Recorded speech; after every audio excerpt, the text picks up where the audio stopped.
finally at the end of the trilogy with The Strangers Chapter 3. Now, The Strangers Chapter 3 picks up seconds after the ending of The Strangers Chapter 2, and it continues to be what The Strangers Chapter 2 was until we get to a certain point in the movie, like halfway, then it kind of stops being that kind of movie the second one was. But it does fix the issue I had. It's like one of them I had, which was there was a lot of all the kills were off screen in Strangers Chapter 2. That's not here. All kills are on screen. So I will say I was not expecting this movie to be good at all. And it was this much better than I expected it to be. So that being said, before I talk about this movie, I want to talk about my theater experience. So it's a 12:50 p.m. showing, right? I'm sitting in my seat. I'm the only one on this row, and someone is above the row from me. It was a mother with 2 kids. 9, maybe 7 or 6. In every few minutes, I would hear, of course, okay, I first heard talking, and then every few minutes I heard,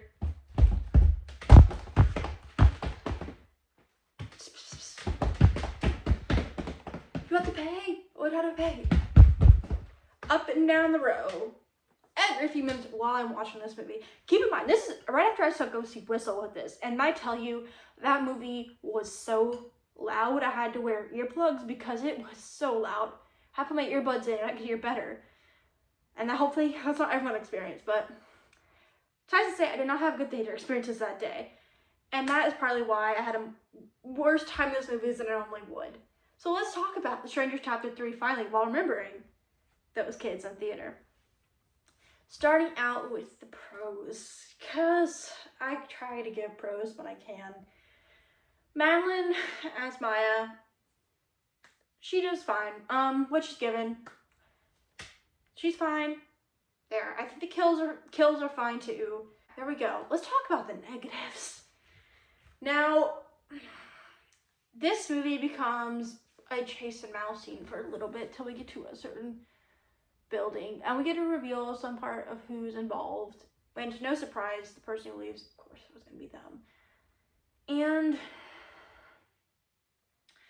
at one point of this movie, she gets access to a weapon, which she does use, by the way. She does use a weapon against one of them. And she doesn't use a weapon against the other. She can't. She has time to do this, by the way. She's holding it. Instead, they use it together. But she could have killed them both and it became a revenge movie. That's later.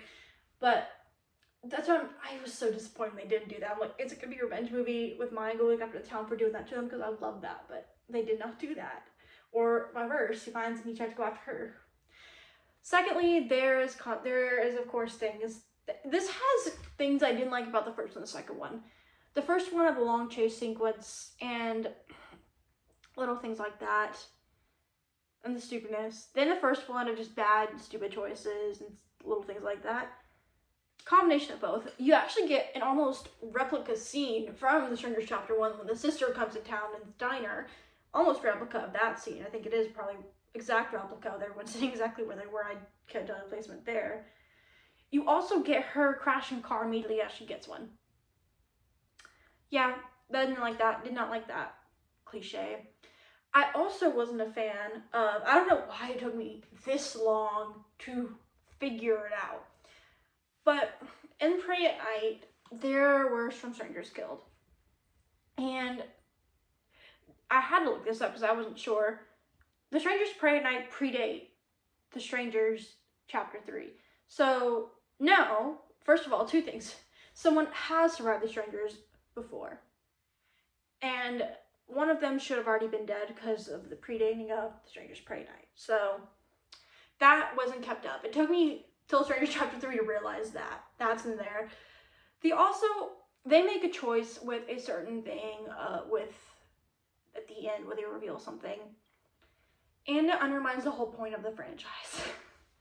Now, I eventually was mixed about this, but the more I think about it, it just doesn't line up with what they're doing from the original Strangers. And I'm like, and it's introduced so late. Okay, fine, maybe we get a little hint early on.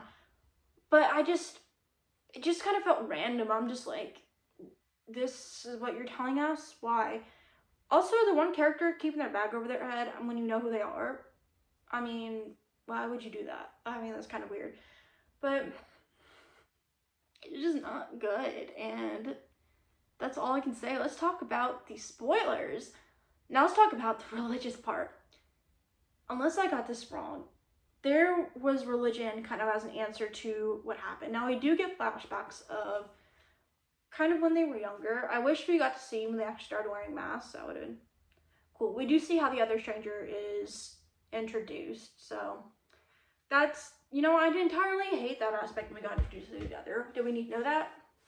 No. So I guess I wanted to answer that one unanswered question.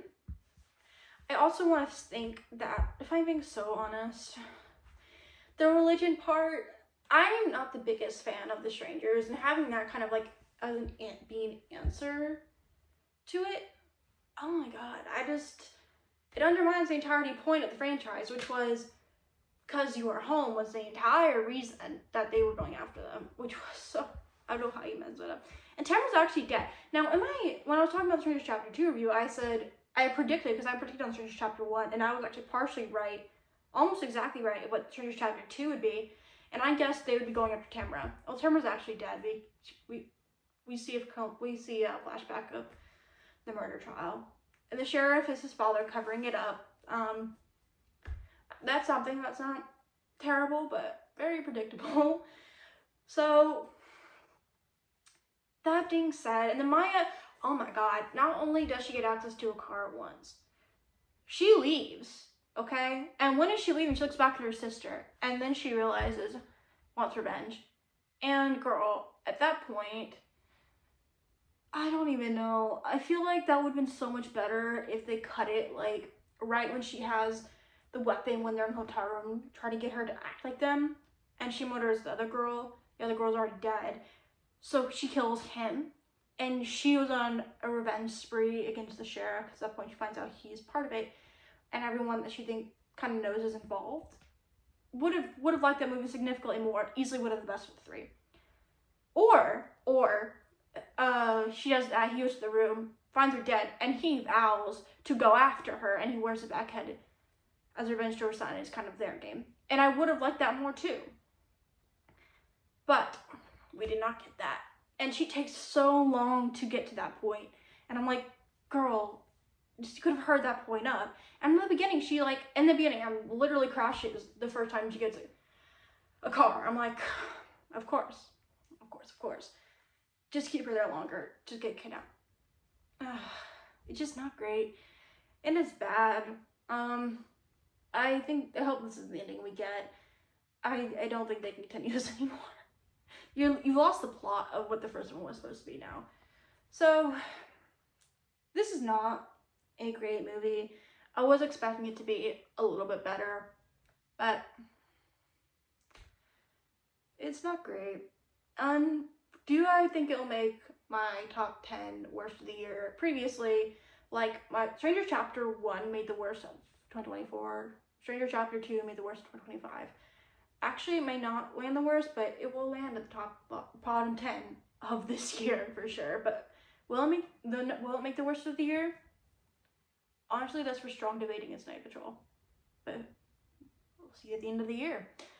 Comment down below if you like any other videos you want me to do franchises on, and I will see you guys soon with a brand new video, because tomorrow will be my video ranking the Strangers franchise on this channel for the first time, because I have seen the entirety of the franchise. I'll see you guys there.